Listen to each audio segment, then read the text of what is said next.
Senator Warren. Thank you, Mr. Chairman. So Americans want to be safe, but in just 100 days, the Trump administration has started to round up people with no criminal record, move them so that even their families and lawyers have no idea where they are, and deport them even after a court has said not to. That is not making our nation safer.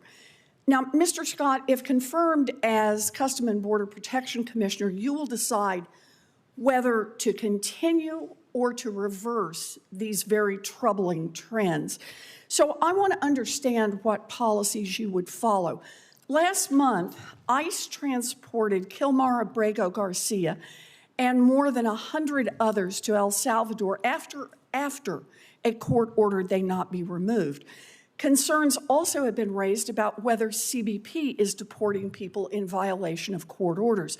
So let me start there. Mr. Scott, will it be your policy as CBP Commissioner to deport people in violation of court orders? No, ma'am, I'll follow court orders. That's what I like to hear. So let's try another one. Last month, CBP reportedly searched the phone of a French scientist at a Houston airport and reportedly found text messages criticizing President Trump's research policies and then denied him entry.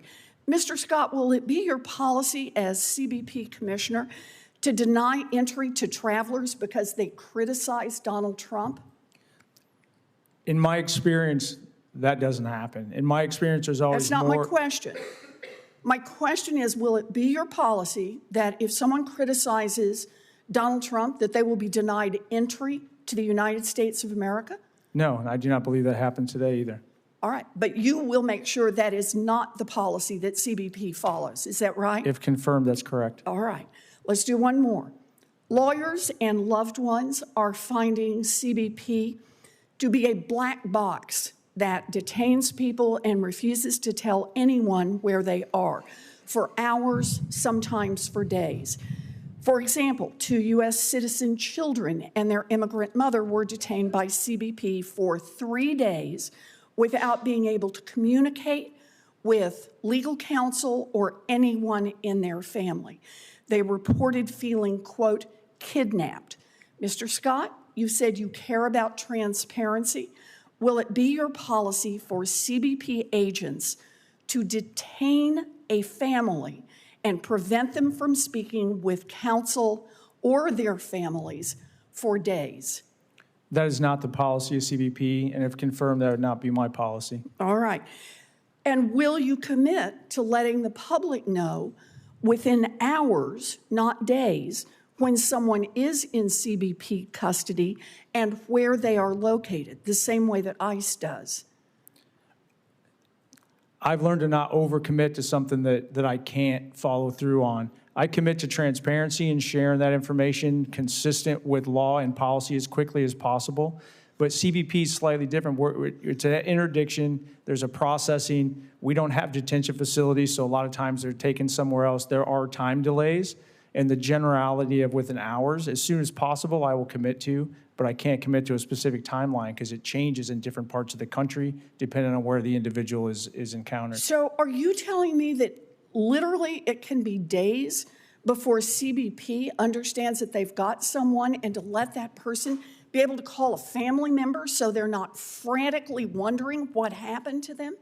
So under the last administration and the chaos that was created, the answer to your question was yes. The people being arrested were so backed up that in many cases it was taking CBP officers and Border Patrol agents days just to get to them to do basic processing. And in the meantime, none of them were permitted to make a phone call. We didn't know who they were. So you can't let them make a phone call to just tell their family where there is or find a lawyer if that's what they think. I believe there was need? over 15,000 of them in one day. There wasn't time. It was about officer safety. It was about keeping people safe and keeping them safe because it's not just 15,000 families. There were criminals mixed in there. There were gang members mixed in there. There were cartel members mixed in there. And all the officers and agents, when we create this chaos, have to deal with all that and keep people safe so it gets delayed. Today, we don't have that problem because the Trump administration's created policies that have deterred all that massive chaos on the border from crossing. So those calls will take place quicker.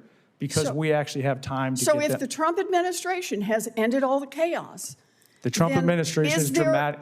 Is there a reason that you cannot commit to let people be able to reach out to their families within hours of being detained by CBP? I will You've said confirm you've it. got that chaos under control now.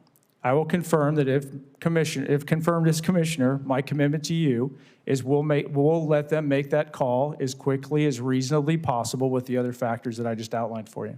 Well, you know, the questions I ask are really straightforward, and I'm very worried about what's happening now, denying people entry because they criticize Donald Trump. I'm worried about the feeling that people have been disappeared, including mothers with children, for days on end.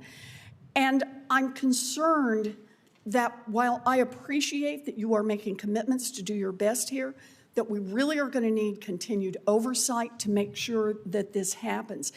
Targeting people who have never committed a crime, but who are now terrified that the United States government is going to remove them from their families without any legal help, take them off our streets or out of our airports, is not only wrong, it is not making us safer. I apologize for going over, Mr. Chairman.